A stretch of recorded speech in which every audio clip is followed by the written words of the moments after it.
The views and opinions expressed in Media Litter Sandwich do not reflect on the views of the network, station, studio, website, sponsors, guests, hosts themselves, anyone or anything else associated or even not associated with this podcast. Maybe not even the person that said them. In other words, do your own research and do not sue anyone over what is said on this show.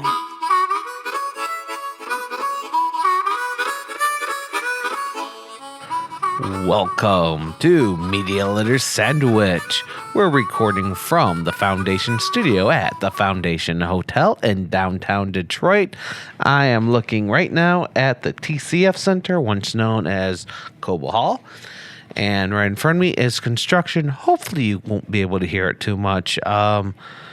If you do, let me know. And I could maybe find a way to cut that down in the future. There's been construction here for past few weeks, but now it's running from the window. It's like I've been watching it from like down the street and moving and moving and moving.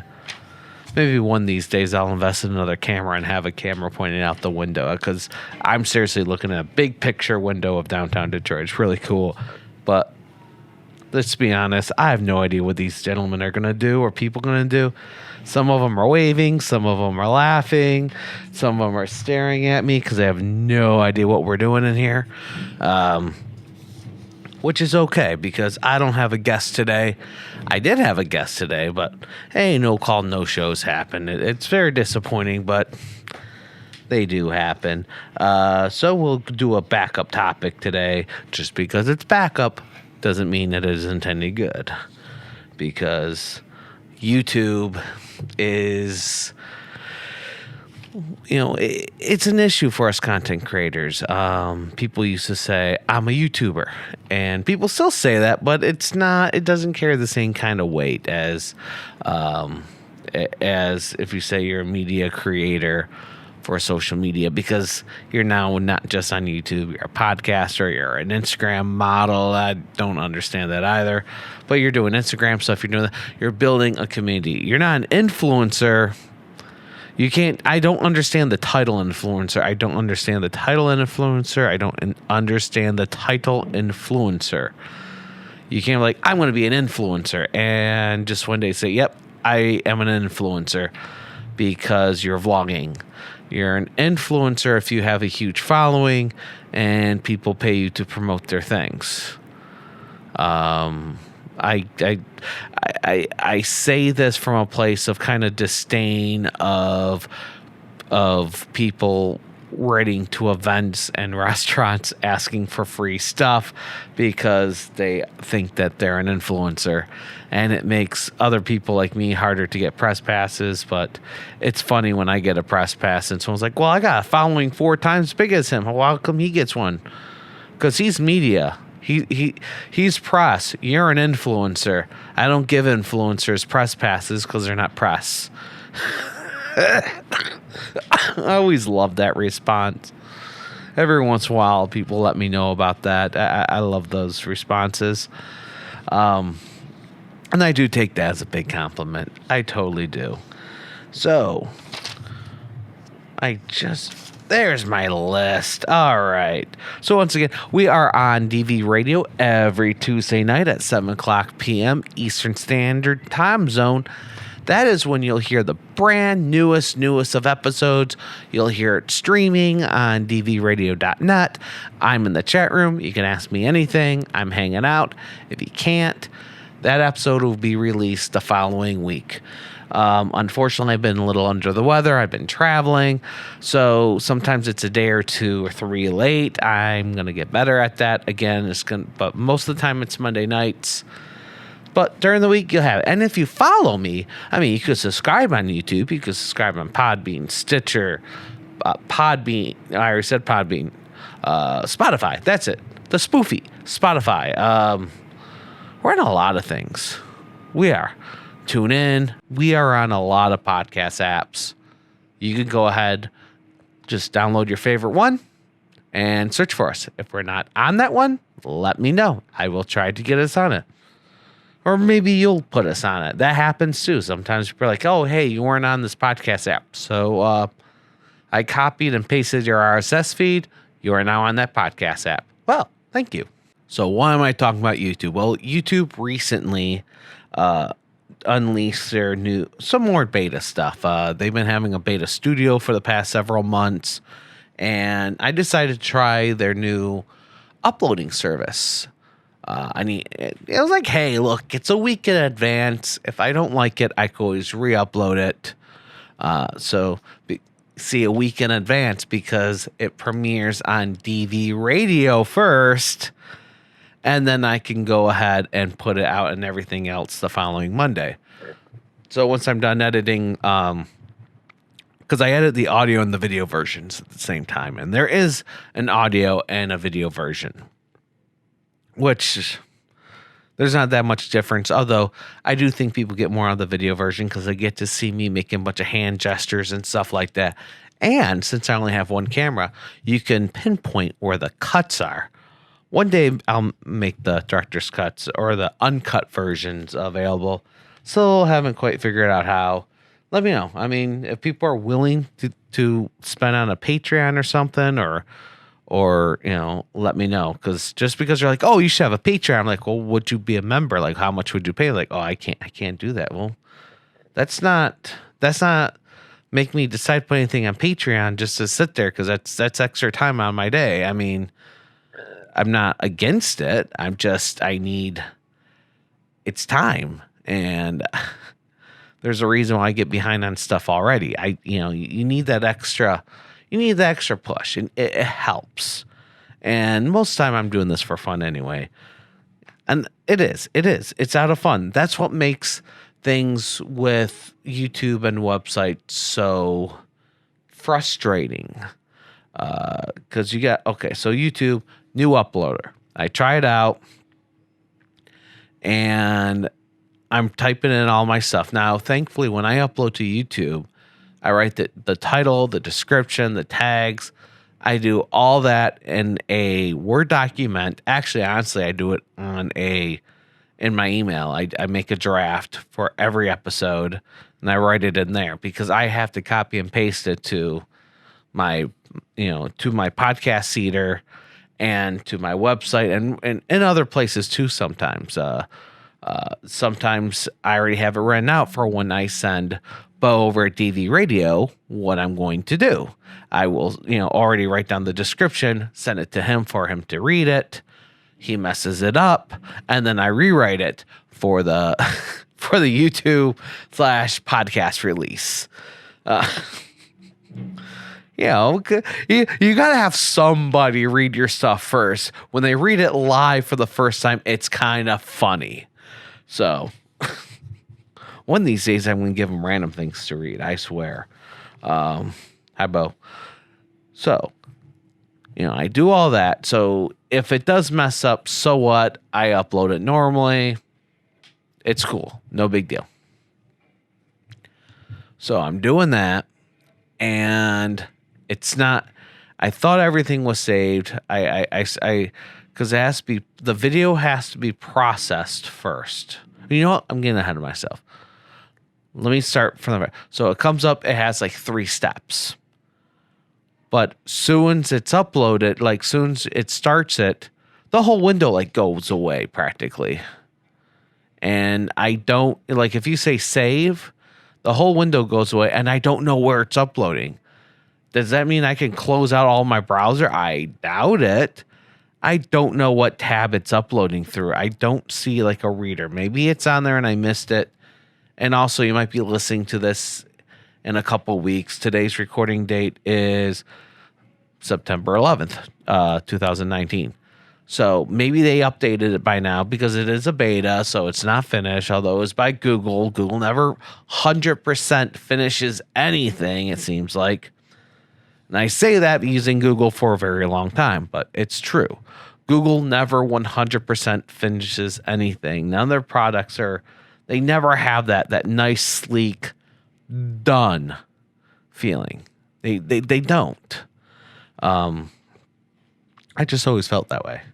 I really felt that way when I used to be a Google Plus user, and that's why so many people left, because it was never finished. The beta version and the final version was the exact same. And then 2 years after the final version comes out, the quality went down. And all the things that made the original version so great, Facebook picked up. So there was no point in it. And what do? They make people... they did horrible things. They make people use their real names. They made everybody a Google Plus page that didn't ask for it. If you had a YouTube, you had one. So some of us end up having like 3 or 4 Google Plus pages because we have multiple YouTube accounts. It made no sense. Okay, so I'm going to use my YouTube. Okay, I'm getting a whole other rant. But Google Plus, it never came out of beta. And basically they gave it to another team, it seems like, that just ruined it. Went to another director that didn't know what they were doing. That's what it feels like. I don't know what actually happened, but that's what it feels like. YouTube, the uploader. I can't tell it's uploading. I have to go back into their edit menu where I can kind of watch the status, and that helps. For a comparison, in the normal one, you can kind of save and do what you want with that window, but there's like a bar. No, it just stays on the same. Yeah, it just stays on the same page with a bar says "Do not close this tab." Great, fine, no problem. I know which tab it's uploading on. I could continue editing, or I just wait till it's finished processing, and then I could go back and I could pick, hey, schedule at this time, cool, save. Leave it alone until it's completely processed, because there's some things you can't do until your video is completely uploaded and processed, and then I could do a couple more things to it.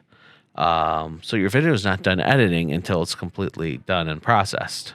If that makes sense for all you not, if you upload something and then process it, there you go.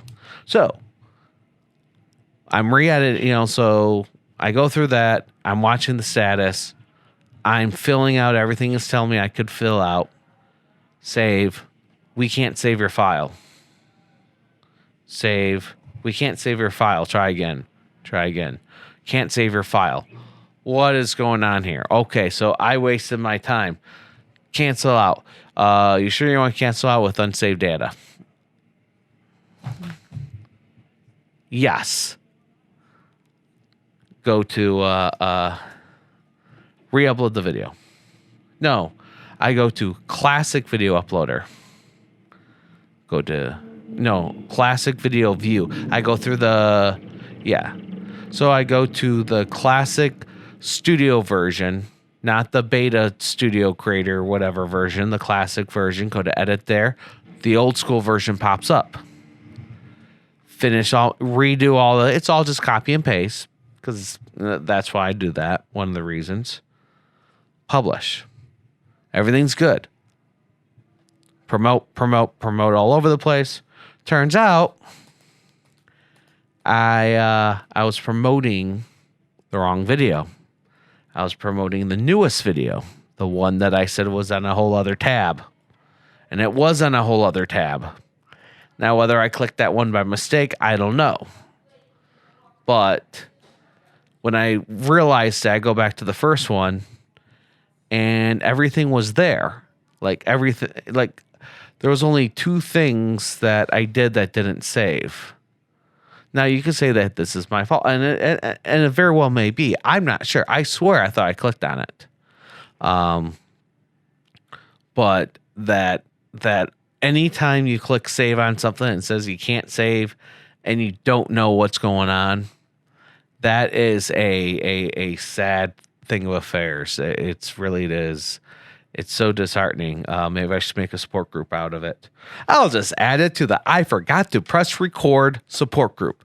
And that's on Facebook, facebook.com/group/camera memes, because it's not really a support group. It's a meme. It's a meme page. I have fun on it. Other people have fun on it. So, so I mentioned their studio beta thing. That is very disappointing. I keep trying, because I have to go to the new studio creator or the new creator studio and then switch to classic view. Why don't I like the new one?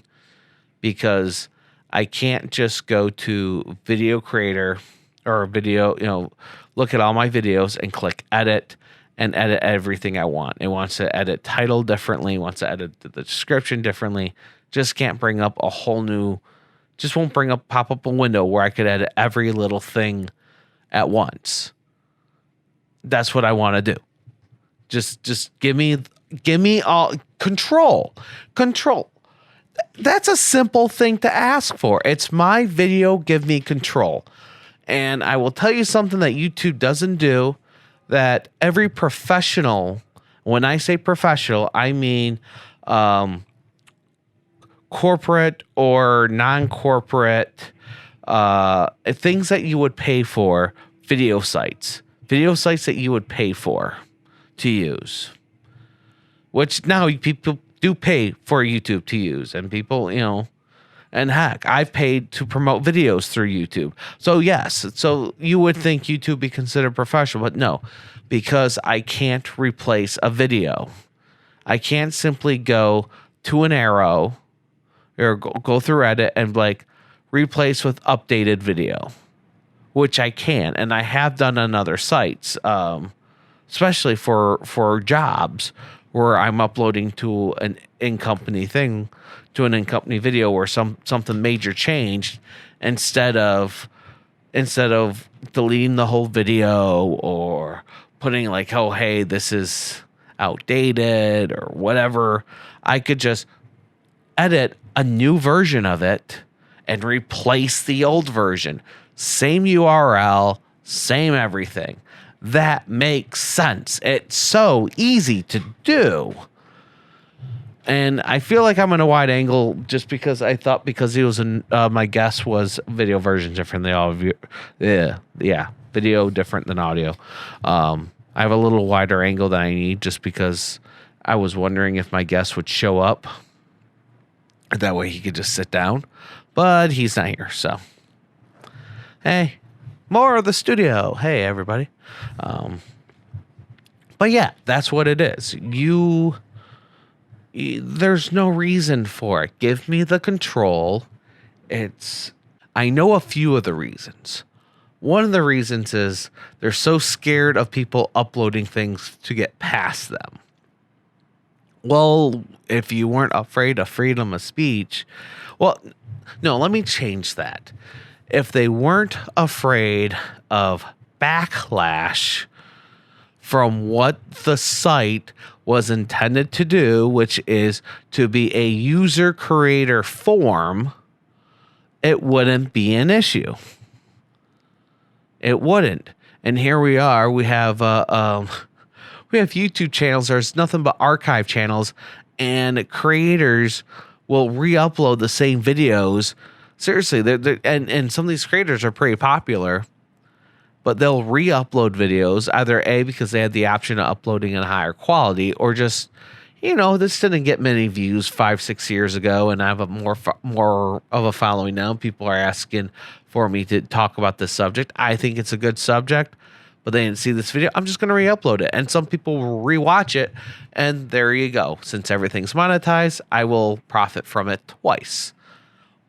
And some people are re-uploading things just because something's demonetized. Why is that demonetized? I'll just re-upload it, and all of a sudden it's monetized.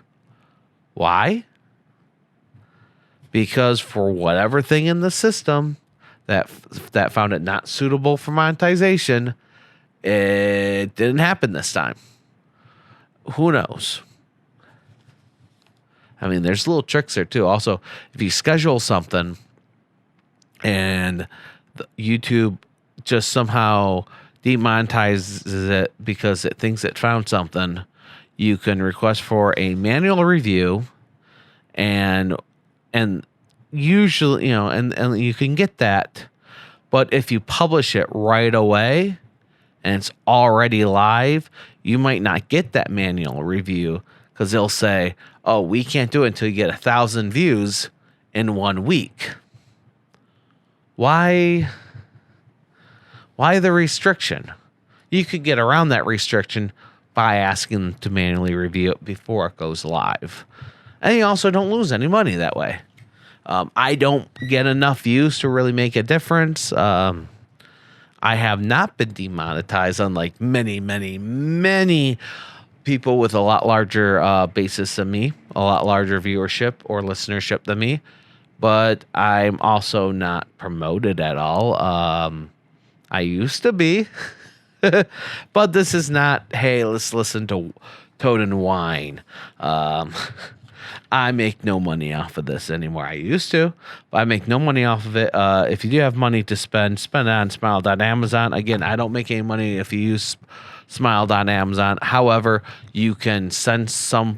I do this as a community service. As a community service, a lot of us use Amazon. Instead of advertising my link to Amazon, that will give me a little bit of money that no cost to you, no extra cost to you. I advertise Smile.Amazon that will give a charity of your choice a little bit of money at no extra cost to you. So whether you use an affiliate link, Amazon.com or Smile.Amazon, still costs you the same thing. Prime, no Prime, whatever. All the same thing. Smile.Amazon, you get to pick a charity of your choice. And I, of course, will advertise dvfarm.org. Go check it out. I think they're a good charity. We are on DV Radio. You are listening to WDVR and DV Radio. If you are listening on Tuesday nights at 7 o'clock p.m., that's 1900 on dvradio.net. Okay, so YouTube stuff. What I miss? What do I miss about YouTube? YouTube used to be a community. It still is, but it used to be a lot tighter knit community. It used to be like, hey, I'm a YouTuber. Me too. What do you do? And we would watch each other's stuff. We would promote each other. Even if we weren't really into the content, we might not watch it as often anymore, but we respected each other. Now, everyone's a YouTuber. It's there was some things I never liked. Like I never liked, oh yeah, my fans are called blank. They're my blanks. Hey, blanks. No, that's dehumanizing. Sorry. You watch me. That's cool. I watch you. That's cool. The community, that I liked. I liked the community. I liked being able to say I was part of a community. I miss the old gatherings. I've been to a lot of good YouTube gatherings. Orlando, Florida was known for YouTube gatherings. I never lived in Orlando, but I went there for gatherings. There were a couple local, but honestly, they're okay. Some were better than others. We had a few organized or very loosely organized where people would meet up at a YouTube type concert. Those were the best. Like We the Kings with Charles Trippy, good band. It was like a non-section YouTube gathering. That was great. There was things like that. Film gatherings. There's still film competitions, and it was almost like this area are the people only here for the film festival or for the film networking, and over here they're here for the film networking and they're talking to everybody, but they're also YouTubers. Their audiences are a little bit different because their advertising is a little bit different. You may have a great product over here, but these guys, even if they don't have that, amazing, red camera, their own studio, a 60-person crew, they are going to get more views on YouTube because they have a following or they know how to advertise. They know a difference between a YouTube video and a YouTube channel. They know the term YouTube channel. Believe it or not, I've been to a couple premiere parties, video premiere, film premiere parties, where people are like, oh, yeah, this is a TV show on YouTube. Really? What channel it's on? No, it's not on a channel. It's on YouTube. Okay, what YouTube channel is on? It's not on cable. It's not on, it's a series. Okay, what's the link it's under? Like, there's an uploader. What's the name of the uploader? Okay, that's called a YouTube channel. It's it was seen as different media. Now it's just seen as it's hard to put things out there. Everything gets buried. YouTube deranks. They derank a lot of people. What I mean by derank is that you just won't get suggested as much as you used to. If you found this in a recommendation thing, awesome. Tell me about it. And if you don't, you know what? You could follow me on YouTube, so you can subscribe, do the notifications. Please do. Or the podcasts. The podcasts are great. And I already mentioned that we're all over the place. I miss the community on YouTube. I also miss being featured on YouTube. They used to pick creators to feature, and they used to pick videos that were rising. I've had a couple on there, and it was before they really... A couple things that probably shouldn't have been on there were on there, like people be using copyrighted music, and they would accidentally feature that. And there are some... the evolution of dance being one of them. Because they should never feature that, but they featured that for a very long time, and they actually helped the person get the okay for the video because it was such a big thing. It's nuts, right? They make, and that's kind of where it started, where it's like that person can do it because it's very popular. This person can't do it because they're just not popular enough. So we're not going to do the manpower, nothing. And I understand that, but if they did that today, they would charge you for it. They do charge you for it. I'm not talking about trending. I'm not talking about your homepage, which at least their homepage does show you things that you're subscribed to. But I don't know about you, but my homepage on YouTube shows me things I'm subscribed to or I'm watching where it's like, oh, this was uploaded 5 years ago. This was uploaded 2 years ago. Man, I want to know what was uploaded today, And YouTube used to have that. You used to be able to go and go, what was just uploaded? It was not a live page. And I've suggested this to YouTube programmers, by the way, in person, to bring this back. And they say, oh, we can't do that because there's 2 weeks uploaded every minute. Look, I don't need to see a live upload. I don't need to see that. I don't need to see all the videos come in. When I say what's new, just give me a flash right there and then what's new. And let me choose things like country of origination and language, maybe categories, stuff like that. Show me what was just made public at that point. Every time I hit refresh, I'm going to get a whole new page. That's cool. It takes out all the advertising, takes out everything out of that. It takes out the algorithm. And also allows you to be the first view, even though you're going to get a lot of nobodies. But that's fine. It's really cool to discover people like that. I used to discover people like that, and they used to appreciate it and go and watch my stuff. I made friends doing that. It was really, really cool. And I'm not saying I want 100% rewind for you to go back to those days. They have a lot of improvements since then. They do. And I don't mind improvements such as, the bots and some of the algorithm things, but they go back and forth on it. But they do have some improvements, the higher qualities and some more options. Sometimes they come, sometimes they go, the options, but you know what I mean. And there used to be sites like, no, we just want to go back exactly how it used to be. And people created sites for that. They're not around anymore for a reason, because no one wants those sites. They weren't that great. They weren't, it may look like YouTube, but it wasn't YouTube. Okay, so that's a big rant. So what are some alternatives to YouTube? I don't know. There's like BitChute. I tried. I need to try. Everyone's telling me I need to try again. So maybe I'll get back on that. There's some things I've tried. It just doesn't. Podcasting works. How do you guys like this podcast? Facebook. I have a Facebook group. Media Litter Sandwich page. Media Sandwich group. Media Litter Sandwich whatever. Toaden. Talk to me. Community is really cool. Is this helping? Do you want more rants like this? Okay, so let's read something. Let's read. This is from nordvpn.com. So it's a VPN website, and they have best alternatives to YouTube.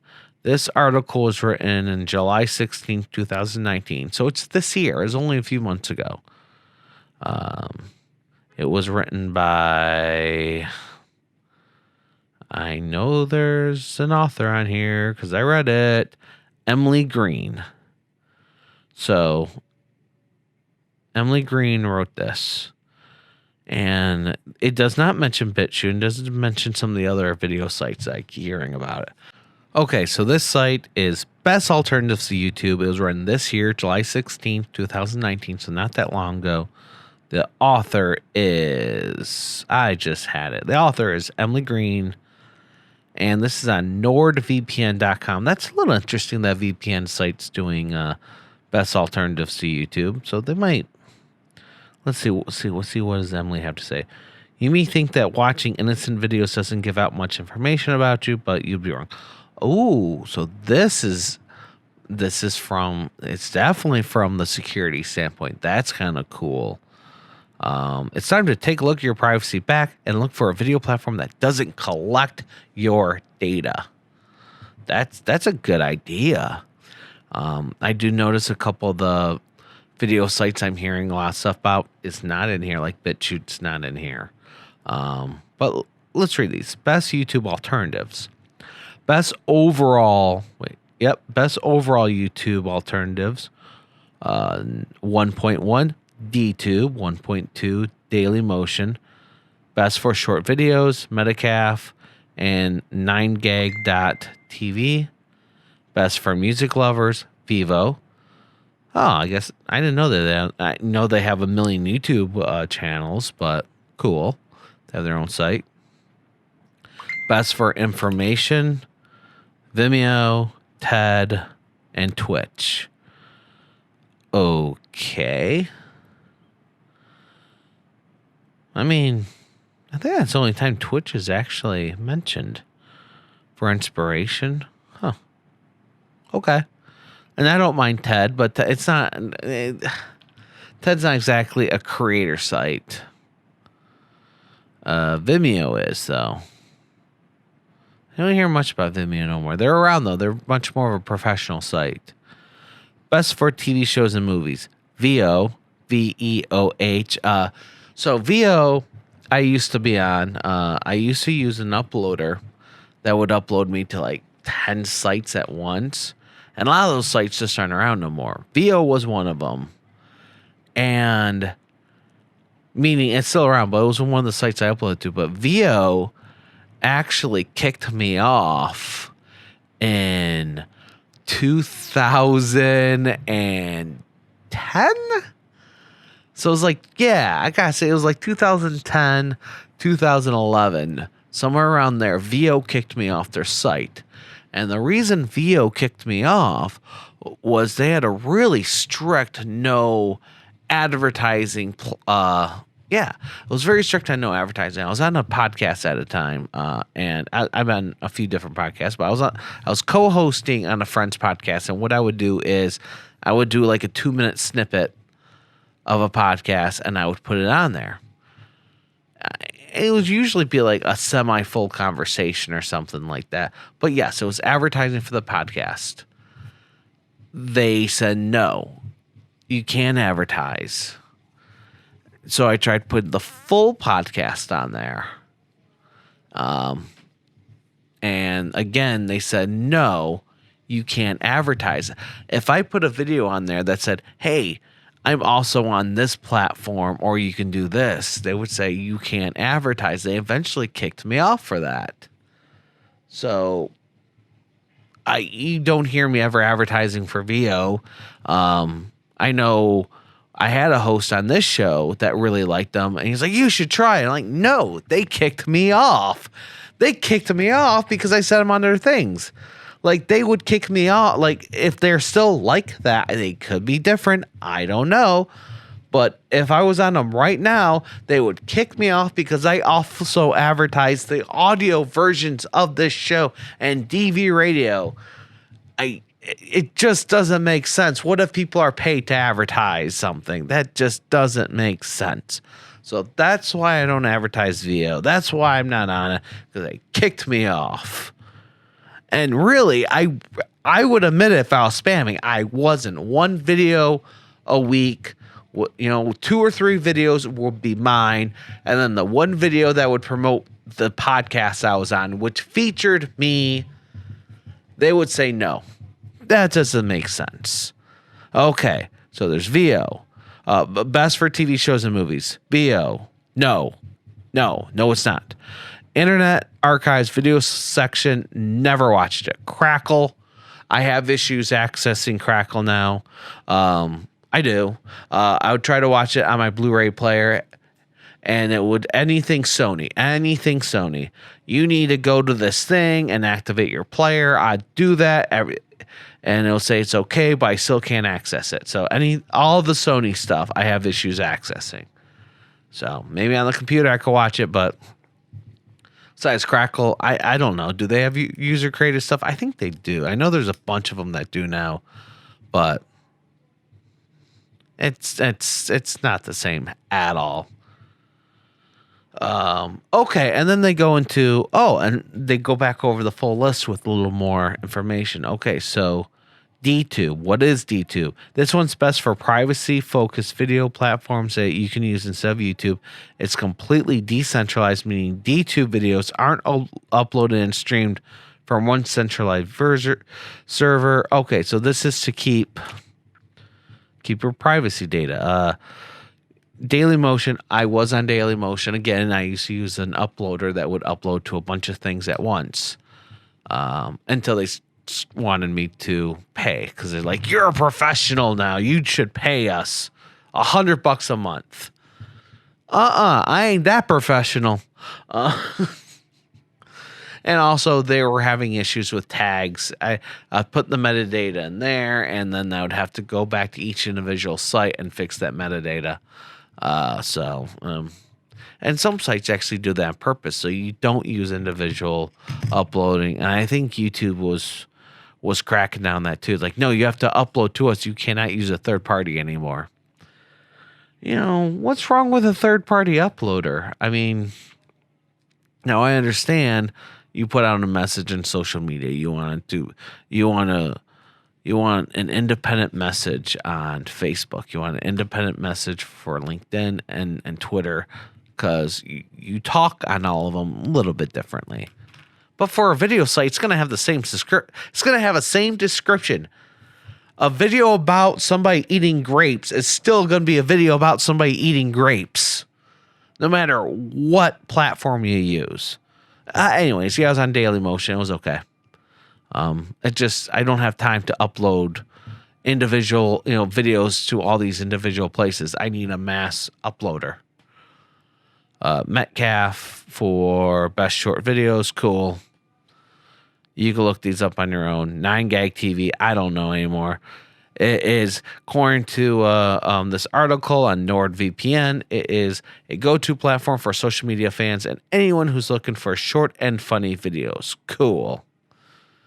Vivo, I'm not going to go into that. They're like professional. They just show music videos, professionally made music videos. Ones that MTV would play if MTV still played music videos.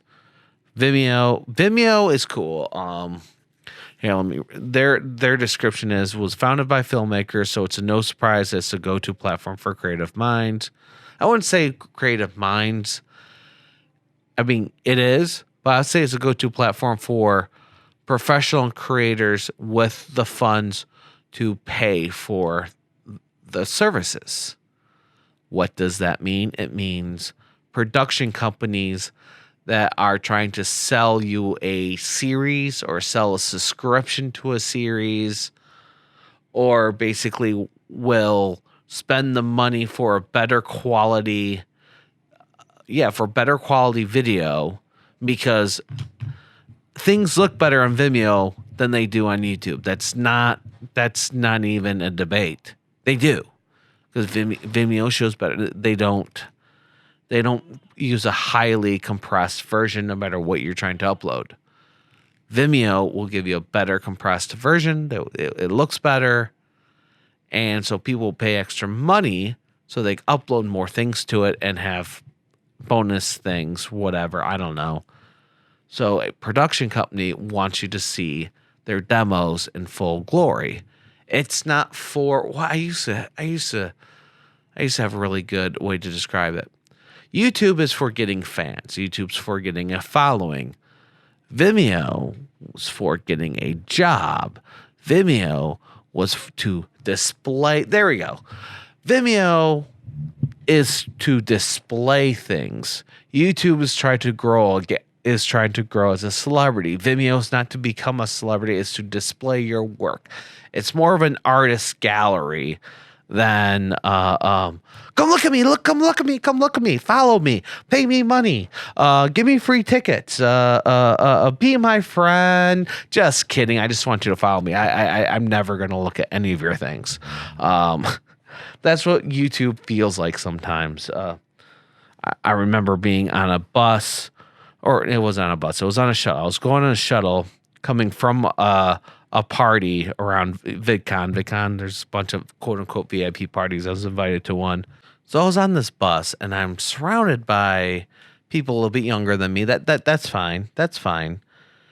You know, it used to be, you know, you're in this confided space and you would interact, business cards would be thrown around, you were having fun. Like I said, you would actually feel like you're becoming friends. And this just reminded me of high school. Not only did it remind me of high school, but I felt like if I was in high school with these people, I'd be being picked on. Let's face it, if YouTube existed when I was in high school, you'd be picked on for being on YouTube. Which people were when YouTube first started. Horribly. That's how a lot of these first memes came out. But now it's accepted. It's a thing. I mean, I'm sure all that stuff still happens, which is wrong. Which, of course, it's wrong. But people want to be a celebrity. You know, people want to be, you know, they want to be internet famous. They want to make money off of it. I mean, why am I making a podcast? Well, it's also my therapy, I guess. I don't know. Comment, rate, subscribe, follow me, talk to me. And but I felt like, man, these people would pick on me. These are like jockey people. These are like, you know, these are people that I would not have got along with when I was in high school, or would not even gave me the light of day. And they just weren't that friendly. They weren't. They only talked to people that looked like them or that they found attractive. And that's all I saw at that point. And it's changed. You go to VidCon now, you can't even hang out with celebrities anymore, you know, or the YouTube celebrities. Doesn't matter if you're friends with them, you're still not allowed to. You know, if they have a big following and they're there as a feature creator, they have to sneak out of their little rooms. And you could go look at people that talk about going to VidCon. And they totally say this. They have to sneak out in order to talk to everybody. And it's insane. It's crazy. If you're friends with them, you have to be really friends with them and meet up with them separately, because they won't let you interact. It's crazy. So I once interviewed this guy, Kevin Naltz. He was a very popular YouTuber. Some call him, he was one of the grandfathers of YouTube. And I interviewed him on an older podcast I was on, and he told us, do you want to break up a community? Do you want people to no longer be friends? Introduce a monetized system. Introduce money into the mix, and you will lose friends. You will lose your community. And that's what happened. Maybe not all at once, but that's what happened. First, well, I'm a paid YouTuber. I'm monetized. And then everyone became monetized. And then you realize you had to figure out how to separate the money. Okay, so you can't go 50-50-50 if you have a cast of 4 people. Sometimes you gotta be like, okay, well, I'm directing, I'm writing, he's editing, he's doing this. We have to figure out a fair way for people to get paid if and when that happens, if it happens. Because you have to, and sometimes you have to figure all that out, whether it's a base thing or just, I don't know, you had to figure that out. Then you have to, what happens now, years later, okay, you're used to getting paid, but you're no longer getting paid. That's why a lot of YouTubers are upset. They're used to getting paid, and now they're no longer getting paid. And it's not even good reasons, because people are offended or they can't supervise. It's got so big, they're being told you have to supervise, and they can't supervise because it's a creative process. I don't want to watch CNN over Tim Pool. If I wanted to watch CNN, I would turn on the TV and watch CNN. I am on YouTube. I want to watch an independent content creator. Tim Pool is not only an independent content creator, he is a journalist. Why can't I watch Tim Pool? Why can't he get money for me watching an advertisement? I'm using him as an example, but he's demonetized and he has better news than CNN, and he is a journalist. Even if he's reading sources, he's citing his sources. And he's reading several sources and then gathering it. He's putting work into it. I put work into the podcast. I can get paid for it. But then again, if I was all everywhere, maybe they would demonetize me too. I don't know. What do I know? I know nothing. I don't know. What else is here? Being featured without spending... I don't know. I don't know. Is there anything else you want me to rant about? Let me know. If I don't have a guest next week, I'm going to rant about conventions because I keep saying I'm going to talk about conventions. I was supposed to do it today. I had a guest planned and everything. They didn't show up. It's been over a month. People are emailing me, asking me, hey, you're going to tell me about the conventions you're no longer going to. If I don't have a guest next week, I'm going to do that. Next time I have a guest, that's what I'm talking about. Bad conventions, bad convention rules, things like that. Thank you for watching. Thank you for listening. Subscribe, follow, use a podcast. Talk to me. Tell me what you're listening to me on. Whether you're reaching out to me on Facebook in one of the groups, Media Layer Sandwich, or the page, or a Toaden page. Remember, we do have a website as well, MediaLayerSandwich.com and Toaden.com, all that stuff. Or you can reach out to DV Radio. Bo don't care. That's fine. You could talk to me on Tuesday nights at DV Radio, as I mentioned as well. But you know what? Thank you for listening. Hope you enjoyed our discussion. Please. I forgot where I was going. And you know what? May the algorithms be in your favor. Whatever you do. Because you take an idea, you put it out there, you want people to be able to see it. If the algorithms are not in your favor, how is that going to happen? And that's why I totally do back the notion of if your website uses an algorithm thing, you should be able to turn it off. You should be able to see things. What's the newest stuff came out? My subscribers, these are the things that I follow. These are the people I like. These are the things I subscribe to. Just show me this and show me when they uploaded it. And don't unsubscribe me unless I actually clicked unsubscribe. Do not talk for me. Again, thank you for listening. Thank you for watching. I hope you enjoyed my rant, our discussion, and may the algorithms be in your favor.